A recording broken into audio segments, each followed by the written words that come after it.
எப்படி வச்சிட்டு இருக்கிறது இந்த மனச? மனம் தானே துள்ளுகிறது, மனம் தானே ஆர்ப்பரிக்கிறது. இந்த போன்னு ஒண்ணு வந்திருக்குதுங்க.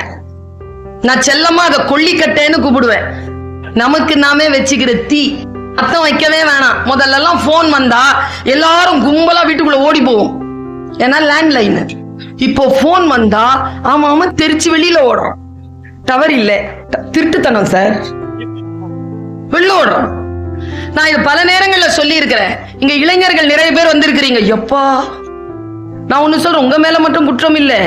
10ல இருந்து 20, 20ல இருந்து 25 மட்டும் இப்படி இல்ல, 30 அப்படிதான் இருக்குது, 35 அப்படிதான் இருக்குது, 40 அப்படிதான் இருக்குது, 45 அப்படிதான் இருக்குது, 50 அப்படிதான் இருக்குது, 55 அப்படிதான் இருக்குது, 60 அப்படிதான் இருக்குது, 65 அப்படிதான் இருக்கு. ஒண்ணு கீழே விழுந்து கிடக்குது, ஆக்சிடென்ட்.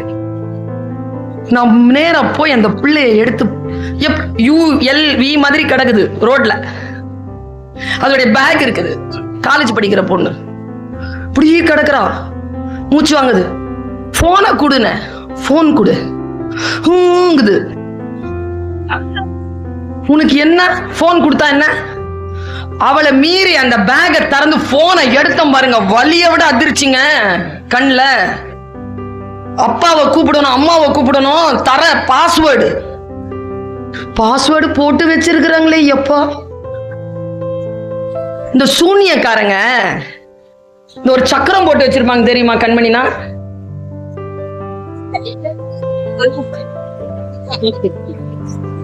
அது பட்டுக்கிட்டே போடுது. போட்டுட்டு அவங்க அப்பா அது ஆன் பண்ணி கொடுத்துட்டு அது பேச்சு ஆரம்பிச்ச உடனே அந்த போனை லாக் பண்ணிருச்சிங்க. அது மறுபடியும் ஆன் பண்ண கூடாதுன்னு. இவ்வளவு கள்ளத்தனங்க. சில பேர் போனை காணாம போச்சுன்னா பர்ஸ் காணாம போடுறதை விட அதிகமா தேடுறாங்க. குழந்தை காணோம் என்று காவல் நிலையத்தில் புகார் கொடுக்க வந்த பெண்ணின் இடது கையில் பத்திரமாக இருந்தது கைபேசி. அதை விட முக்கியமா இருக்குது. இன்னைக்கு பல குடும்பங்கள் இல்லாம போனதுக்கு காரணமே அதான். நான் இப்படி சொல்றேன் பாருங்க, இனிமேல் நீங்க ஜாதகம் கொடுக்காதீங்க.